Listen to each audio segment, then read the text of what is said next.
It is Sanai Floyd here, business breakthrough coach and sales mentor. And in today's live stream, I would like to talk to you about niching. And in particular, I'm going to share with you 4 common blocks to the clarity in your niche that I see come up time and time again with my clients. So this is really for you if you feel like you are just a few degrees out of alignment with what it is you're truly here to do. So perhaps you are flip-flopping about not quite getting clarity in your messaging, not really able to dial in on the problem you solve, and what that can do in your business actually costs you months, could even cost you years of progress in your business, because you've always got one foot on the brake. You're not quite clear on, what is it, what's your value, what problem do you solve, why would somebody choose you over another coach, what's your credibility story. So all of these things start to show up and create that doubt, and you're second guessing yourself all the time. So like I said, there's always that feeling of there's one foot on the brake in your progress, but also you feel like something's missing as you're showing up, you're sharing your message, but something feels off. And as a result of that, then it becomes difficult to create content consistently, to feel confident in what you're saying, what you stand for. It becomes then difficult to craft offers because you're not sure of exactly what your zone of genius is and how to articulate the value of your gifts and services. So all of this is really made difficult when you are unclear and out of alignment with what I call your true niche. Now, the thing I want to say to you is that it's hard. It is difficult to figure out what is your true niche on your own, and for some of the reasons that I'm going to share with you. But as I said, there are 4 key blocks or barriers to clarity that I see time and time again with coaches. So let me share them with you now. So the first thing is conditioning. That's the first main block, is your conditioning. So when you think about your true niche, as I like to call it, your true niche is an expression of your gifts, an embodiment of your genius, if you like, the skills, the knowledge, the experience that you bring to the table. And it's the thing that only you can do in the unique way that you can do it. Now, often when I say conditioning is one of the barriers, it's because for most of us from an early age, we inadvertently learned that when we are expressing our highest and best self, when we are sharing our gifts, that expression of our best self made us too much.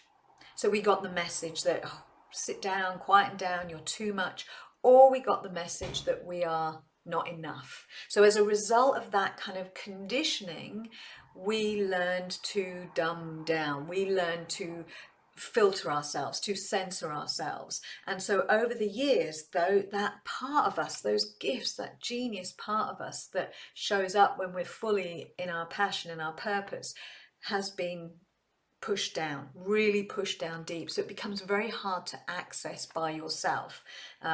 So that's the first thing. It's your conditioning creates a barrier. The second barrier to getting crystal clear and aligned with your niche is that maybe you have been taught, or you're very practiced at looking for answers externally. So you may be looking at what other people are doing and thinking, well, that's working for them, maybe I'll try that.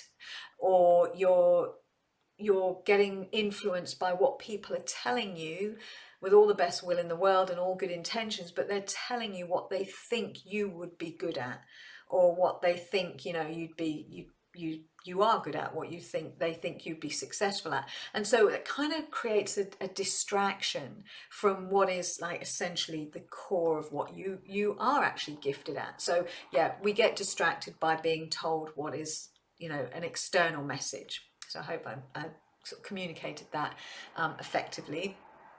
The third barrier is that we often get blindsided by what we perceive is going to be a profitable niche.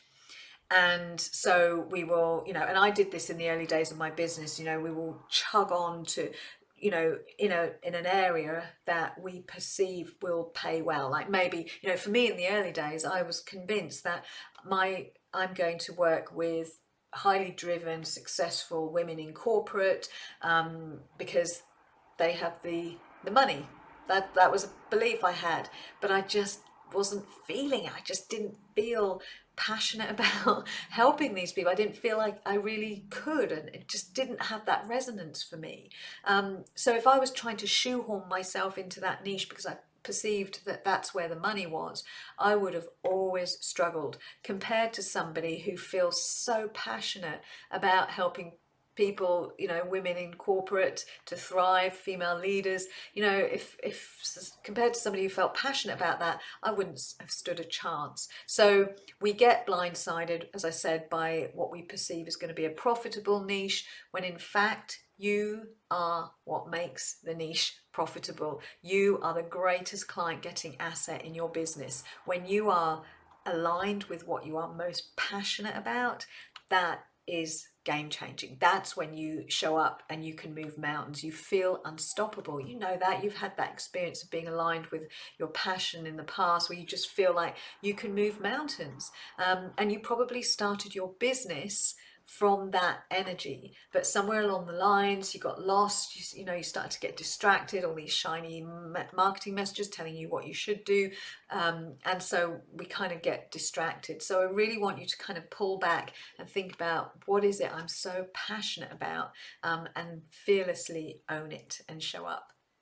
And then the fourth block is often down to a resistance to actually getting very specific and dialing down on your niche and ideal client avatar. So you may have a sense that you want to go out there and help anybody and everybody because you know you can. Your services are powerful, they're very broad, you can help almost anybody, and you probably can.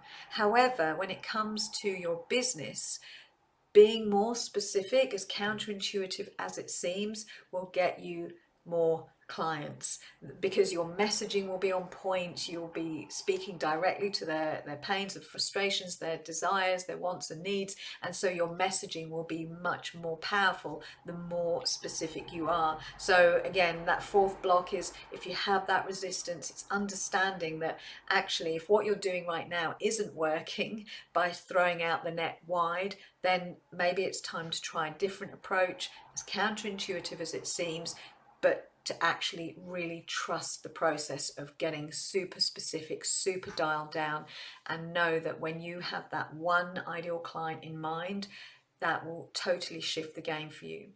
So I hope you found this helpful. I hope it kind of gives you sheds a bit of light on what may be going on if you are kind of flip-flopping about, not quite feeling it, feeling like something is missing. It could be one of these four blocks.